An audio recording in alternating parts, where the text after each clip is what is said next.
기도하겠습니다. 좋으신 하나님 은혜를 감사합니다.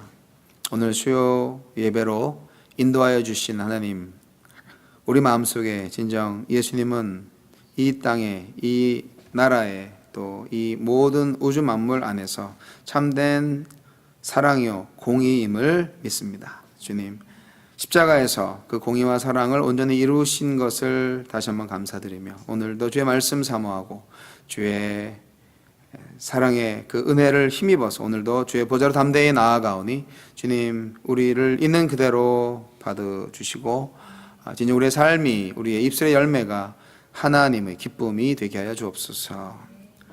예수님 이름으로 기도합니다.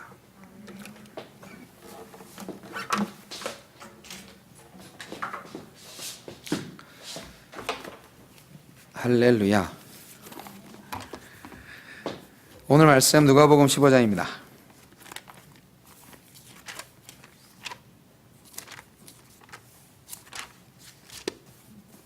누가복음 15장.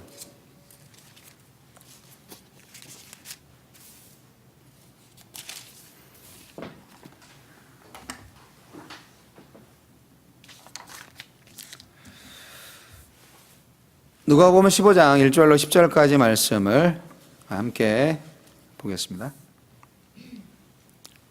우리 같이 읽어볼까요? 시작.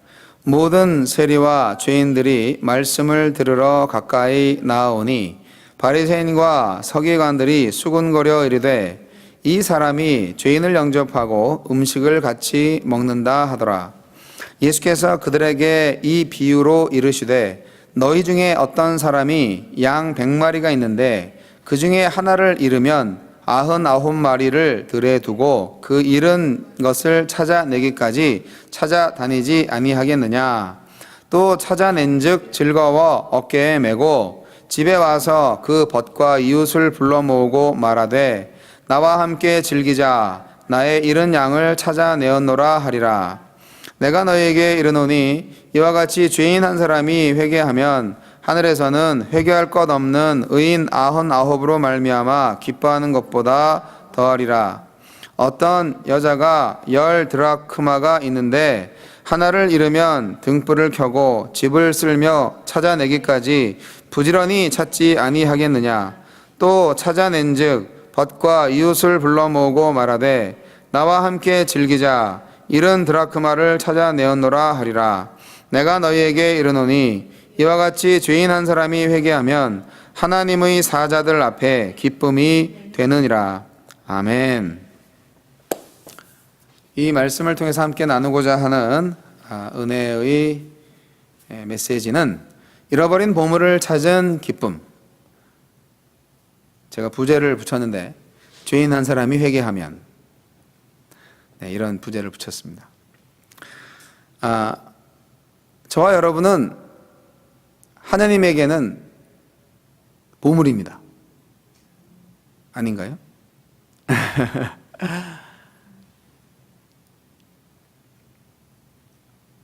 자식을 길러본 사람은 자식을 안 길러본 사람하고 자식에 대한 생각이 아주 많이 다릅니다.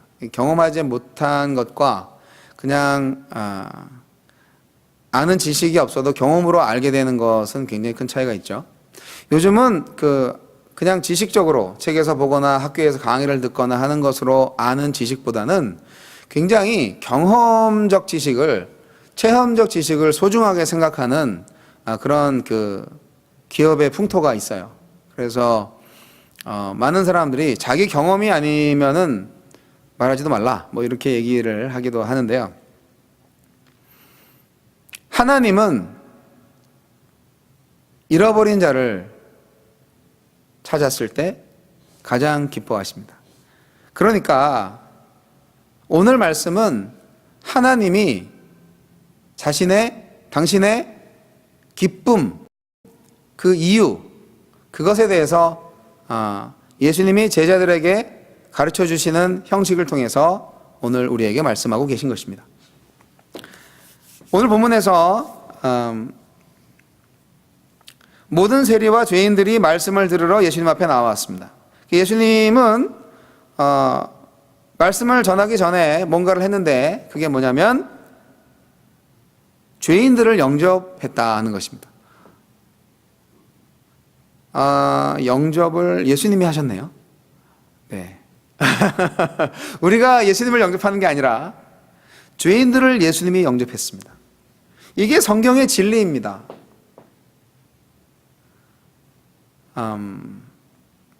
물론 그 죄인들은 나중에 예수님을 영접해야 되겠지요. 하지만 순서가 지금 보니까 예수님이 죄인들을 먼저 영접하셨네요. 와우. 이걸 보고 바리새인과 서기관들은 수근수근수근 숙덕숙덕숙덕 와글와글와글 하면서 굉장히 불평불만을 토로했습니다. 저게 말이 되냐고, 저 인간이 말이지 하면서, 아니 저분이 왜 저러실까, 저 선생님 좀 어떻게 된 거 아니야, 참 불편하네, 저러시면 안 되죠, 뭐 이런 여러 가지 얘기들을 하고 있었던 거죠. 그러니까 예수님은 단순히 죄인들과 한식탁에서 한 숟가락을 뜬 게 아니고 그 죄인들을 영접했다는 것, 굉장히 중요한 사실입니다. 바리새인들은 예수님을 하나님의 아들로 보지 않았기 때문에 오늘 성경에 나와 있는 것처럼 아유, 이 사람이 죄인을 영접하고 음식을 같이 먹는다, 아유, 이런 그렇게 말하고 있습니다. 예수님에 대해서 이 사람이라고 말하고 있네요. 네. 바리새인과 서기관들이 얼마나 그들의 눈이 어두웠고 그들의 마음이 아주 삐뚤어져 있는지 알 수 있는 대목입니다. 예수님에 대해서 이 사람이라고 말하시네요. 네. 바리새인과 서기관들은 돈과 명예를 좋아하는 사람들이었습니다. 자만심이 가득했죠. 사실 그런 상태에서는 아무리 좋은 말씀, 아무리 진리의 말씀이 와도 절대적으로 받아들여지지 않습니다. 이 사람들은 자신의 존재가 위태롭게 되거나 또는 좀 뭔가 좀 위협을 당한다 그러면 그런 도전의 대상에 대해서 공격을 하는 그런 습성을 가지고 있어요. 자기들이 안전하게 살기 위해서.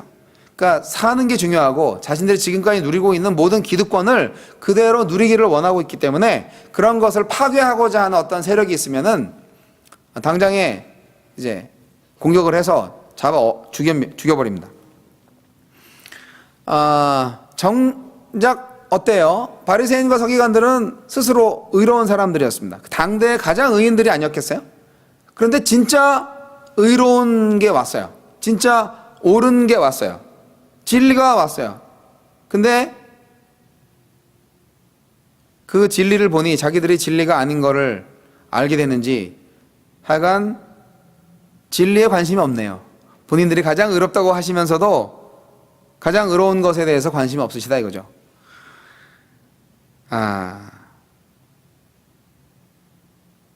이것이 바로 어떻게 보면 이 시대에 바리새인과 서기관들만 가지고 있는 게 아니라 오늘날 우리들도 가지고 있는 소위 말하는 자기의입니다.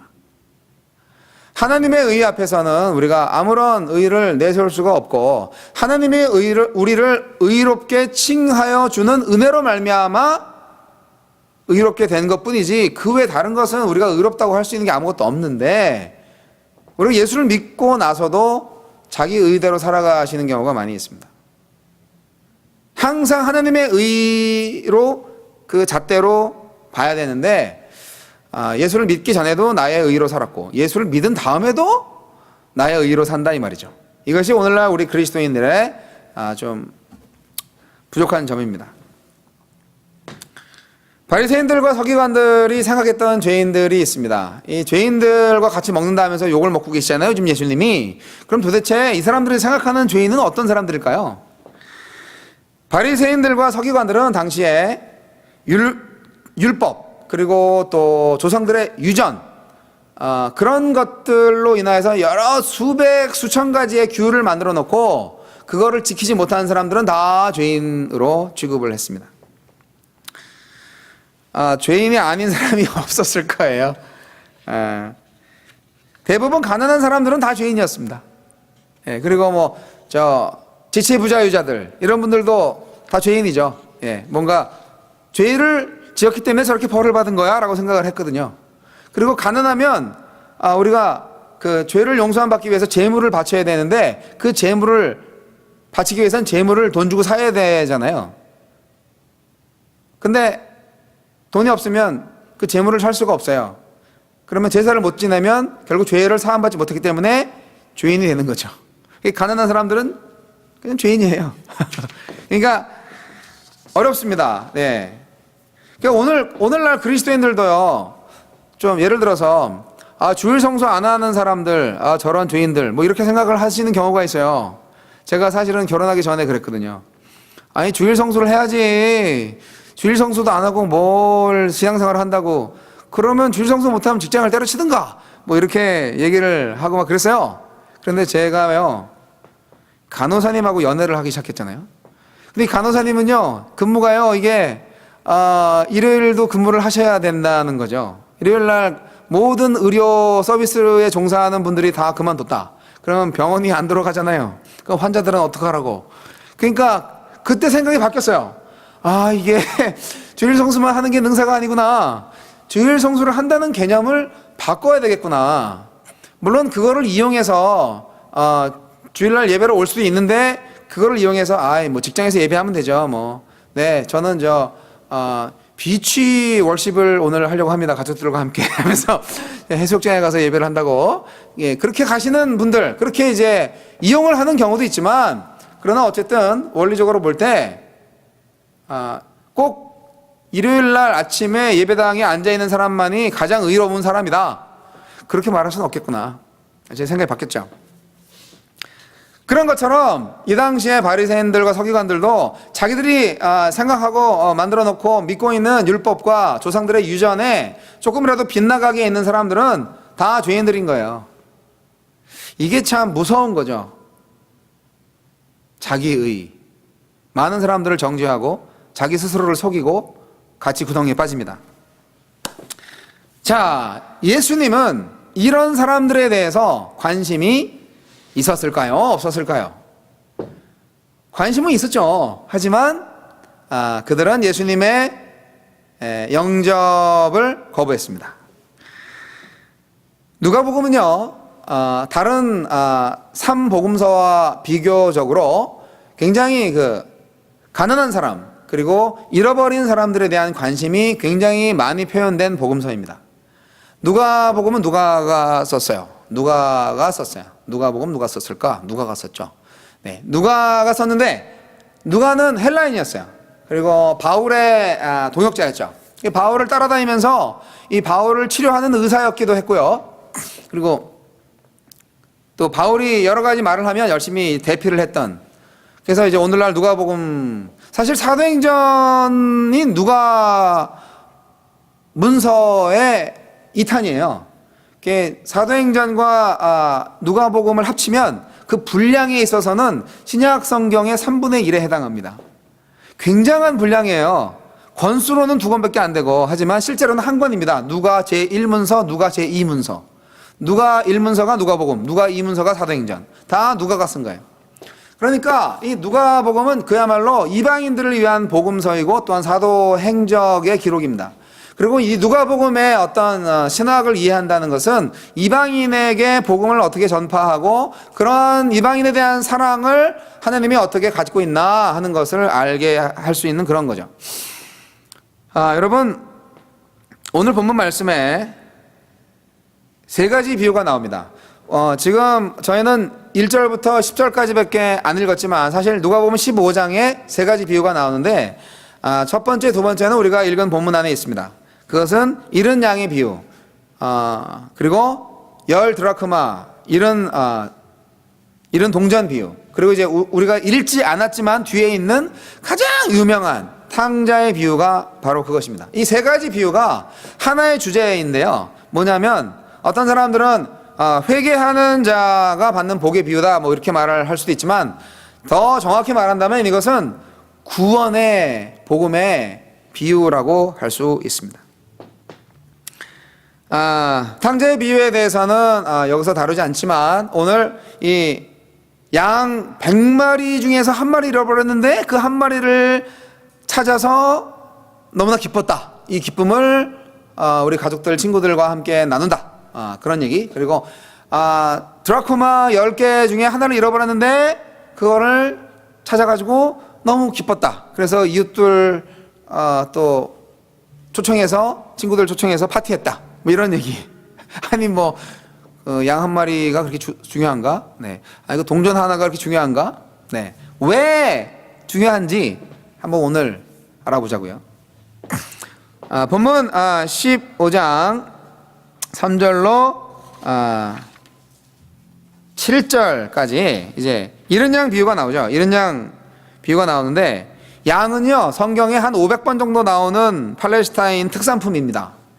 양은 유대인 사회에서 아주 주된 재산이고요, 생계수단이기도 하고요, 또 종교의식과 밀접한 관련이 있습니다. 이 양이 없으면 제사를 못 지내요. 어린 양의 피를 제단에 뿌려야 제사가 됩니다. 뭐 몇십만 마리가 1년에 죽어요. 예, 오늘날 유대교 제사에. 기독교에서는 우리 예수 그리스도께서 단 한 번의 제사로 다 끝내버렸기 때문에 더 이상 양의, 짐승의 제사가 필요하지 않습니다. 그분이 대표 어린 양이 되셔서 대표로 과거의 재물, 미래의 재물이 되셔서 과거, 현재, 미래의 모든 죄까지 다 대속하셨기 때문에 더 이상 양의 제사가 필요 없는데, 오늘날 유대교인들은 지금도 양을 몇십 마리씩 잡아 죽이고 있죠. 깨닫지 못해서 그런 거죠.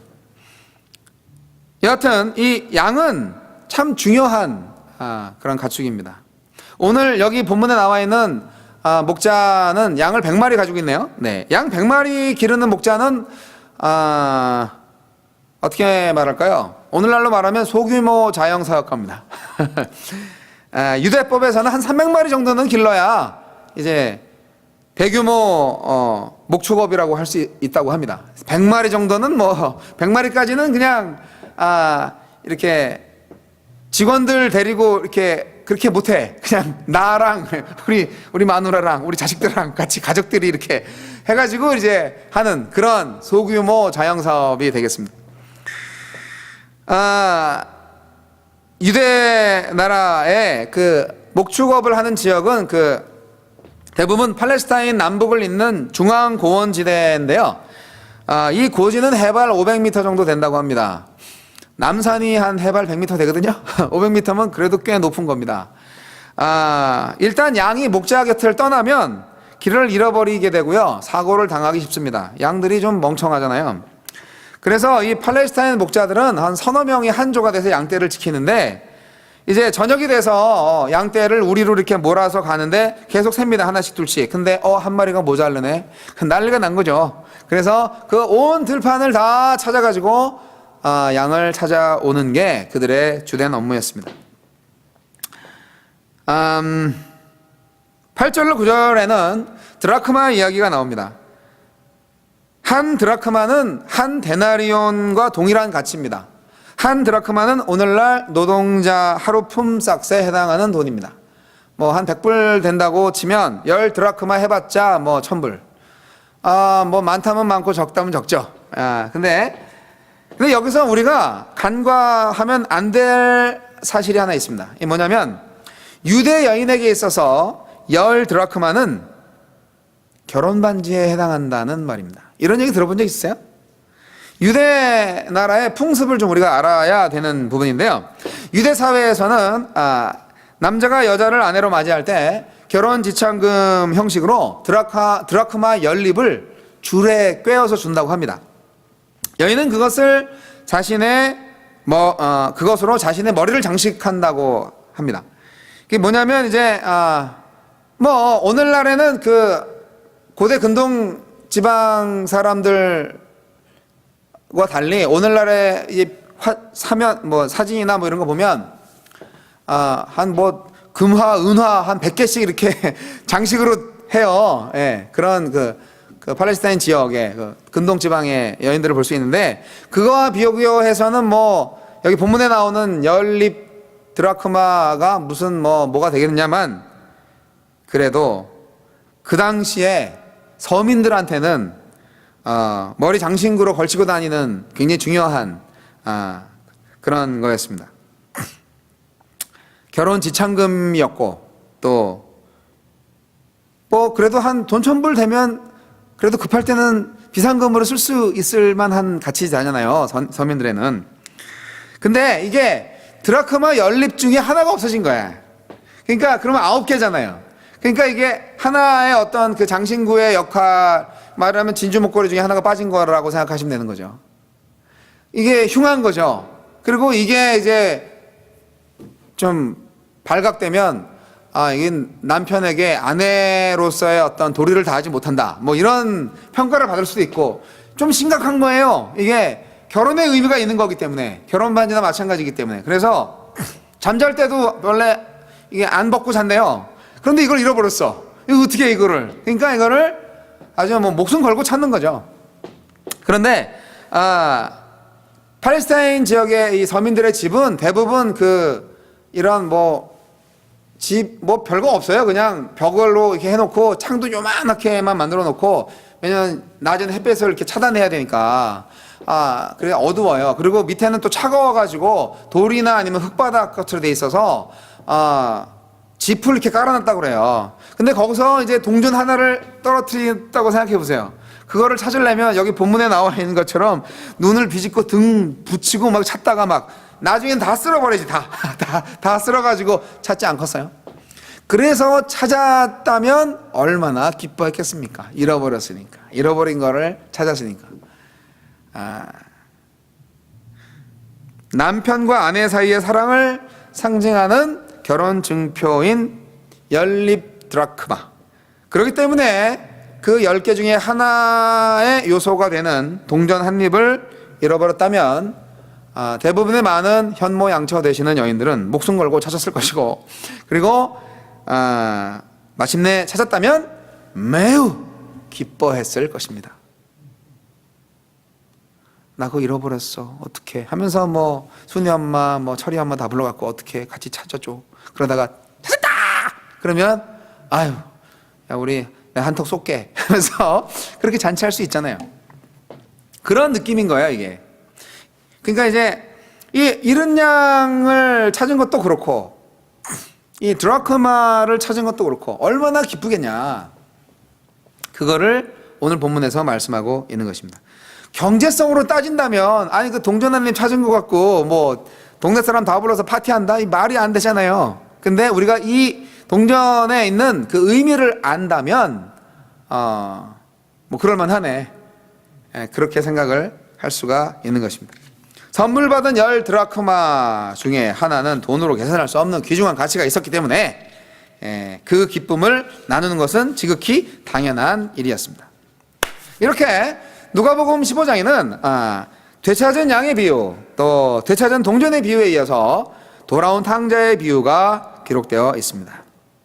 여러분, 세 비유에서 양은 자신의 미련함으로 인해서 하나님을 떠난 방황하는 죄인들을 의미할 수 있고요, 또 드라크마는 타인의 잘못에 의해서 영적 시험에 빠진 자를 의미할 수도 있어요. 그리고 탕자는 자신의 사악함으로 인해서 의도적으로 하나님을 떠난 자를 의미하는 것으로 볼 수도 있습니다.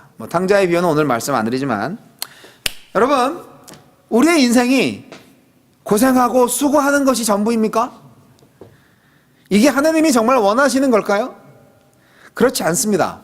정말 하나님은 우리 인생이 풍성해지기를 원하십니다. 풍성한 기쁨 가운데서 살기를 원하십니다. 이 하나님 아버지의 마음을 아시나요? 여기에 죄인을 구원하시고자 하는 하나님 아버지의 뜻이 있는 거죠. 잃었던 죄인을 다시 찾았을 때 우리 아버지가 얼마나 기뻐하시냐 하는 것을 지금 예수님께서 표현하고 계시는 것입니다. 이 세 가지 비유에 나타나 있는 그런 잃어버린 것에 대한 어떤 가치가 점점 커져가는 것을 볼 수가 있습니다. 양에서, 드라크마에서 아들까지 이렇게 확대되고 있는 것을 볼 수가 있는데, 죄인 한 명이 돌아오면 얼마나 하나님이 기뻐하시는가 하는 것을 예수님은 말씀하고 있습니다. 죄인 한 사람의 회개가 개인의 기쁨일 뿐만 아니라 온 우주의 기쁨이 됩니다. 여러분 여기 맨 마지막 절에도 강조를 했고 7절에도 강조를 했잖아요. 7절에는 내가 너희에게 이르노니 이와 같이 죄인 한 사람이 회개하면 하늘에서는 회개할 것 없는 의인 99으로 말미암아 기뻐하는 것보다 더하리라. 또 10절에 내가 너희에게 이르노니 이와 같이 죄인 한 사람이 회개하면 하나님의 사자들 앞에 기쁨이 되느니라. 그러니까 한 사람이 이 지상에서 회개해서 하나님의 자녀로 돌아오면 저기 천상에서는 기쁨의 파티가 오늘 한 사람도 돌아왔어 하면서 막 기립박수를 치고 막 그러는 거죠. 그런 하나님의 어떤 하나님 나라의 어떤 그 패턴, 그런 현상, 하나님 나라의 원리, 이런 것들을 정말 이미지네이션 할 필요가 있습니다. 그것을 우리 교회가 보여줘야 됩니다. 교회에서 주일마다 저는 침례를 주는 역사가 있기를 소원합니다. 매 주일마다 새로운 생명이 탄생해서 오늘도 한 영혼이 돌아왔습니다. 주님, 같이 기뻐하는 거죠. 춤추는 거죠. 이것이 기독교의 살아있는 증거입니다. 교회에 1년 12달 예배해도 새로운 사람 한 명도 안 들어오고 있는 교인들만 같이 파티하고 그러면 뭐 그것도 나쁜 건 아니지만, 그러나 하나님의 기쁨이 그렇게 좀 다르지 않을까. 좀 뭐라고 말할 수 없는데 하여간 좀 아쉽다 이거죠. 사실상 우리 뉴피플 교회가 정말 이 교회 이름처럼 항상 뉴피플로 넘쳐나야 됩니다. 이 이름을 주시는 것도 하나님이신데 이 하나님이 주신 이 사명은 이겁니다. 하나님 지금도 말씀하시는 거죠. 오늘 한 사람이 회개하면 나의 기쁨이 충만할 것이다 라고 하는 거죠. 이것이 하나님의 마음이 아니고 무엇이겠습니까? 그래서 제가 잃어버린 보물을 찾은 기쁨이라는 제목을 줬다가 이 제목보다 이런 제목이 더 우리 뇌리에 더 기억에 남겠다 해가지고 부제를 붙인 게 이제 그것입니다. 죄인 한 사람이 회개하면. 죄인 한 사람이 회개하면 어떻게 된다고요? 하나님이 기뻐하신다고요. 전 우주의 기쁨이 임한다고요.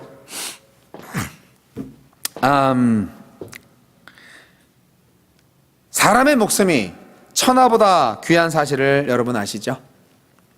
그래서 여러분 복음 증거 사역이 얼마나 중요한지 우리 다시 한번 좀 깨달을 필요가 있습니다. 사랑하는 성도 여러분, 우리는 다 양 같은 존재들입니다.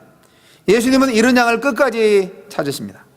하나님은 잃은 양을 위해서 잔치를 베푸시죠. 예수님은 죄인을 부르러 오셨고 죄인들을 구원시키기 위해서 죄인들이 치러야 할 죄의 대가를 대신 짊어지시기 위해 십자가에 달려 죽으셨습니다. 죄인인 우리가 담당해야 할 죽음의 대가를 그분이 대신 치르신 것입니다. 참으로 요즘 믿음을 지키기 어렵고 신앙생활 하기 힘든 세상을 맞이하고 있습니다. 핍박을 받아서가 아니라 오히려 핍박이 없기 때문에 힘든 것 같아요. 도처에 수많은 위험과 유혹이 도사리고 있습니다. 여러분 기억하십시오. 하나님은 회개하고 돌아오는 우리를 위해 천국 잔치를 준비하고 있습니다. 그리고 돌아오는 자를 인하여서 기쁨을 이기지 못하고 즐거이 부르며 기뻐하실 것입니다. 누가복음 15장 10절 다시 한번 읽어드립니다. 내가 너에게 이르노니 이와 같이 죄인 한 사람이 회개하면 하느님의 사자들 앞에 기쁨이 되느니라. 주님의 기쁨이 되십시오. 기도하겠습니다. 예수님 말씀하셨습니다. 내가 온 것은 양으로 더불어 생명을 얻게 하고 더 풍성히 얻게 하려는 것이라고 말입니다. 오 주님, 잃어버린 양을 찾았을 때, 잃어버린 동전을 찾았을 때, 또 배신한 아들이 돌아왔을 때 하나님 그 얼마나 기뻐하시는지 우리가 다시 한번 깨닫게 되었습니다. 아버지, 우리는 진정 하나님 아버지께 기쁨이 되었습니까? 주님, 스스로 돌아보게 하여 주심을 감사합니다. 날마다 하나님께 기쁨이 되기를 소원합니다. 하나님의 기쁨을 인하여서 우리도 같이 기뻐하기를 원합니다. 복음을 전하게 하소서. 회개하는 죄인들을 만나게 하소서. 하나님의 그 진리의 복음을 안고 다시금 세상으로 나아가게 하소서. 그들을 위해 기도하게 하소서. 주님, 뉴피플 교회 진정 죄인 한 사람이 회개하여 천상의 기쁨이 휘몰아치는 역사가 매일 있게 하여 주시옵소서. 우리 모든 성도들 마음속에 하느님의 기쁨을 갖고 살아가게 하여 주옵소서. 주님의 기쁨이 되게 하옵소서. 예수님 이름으로 기도하옵나이다. 아멘.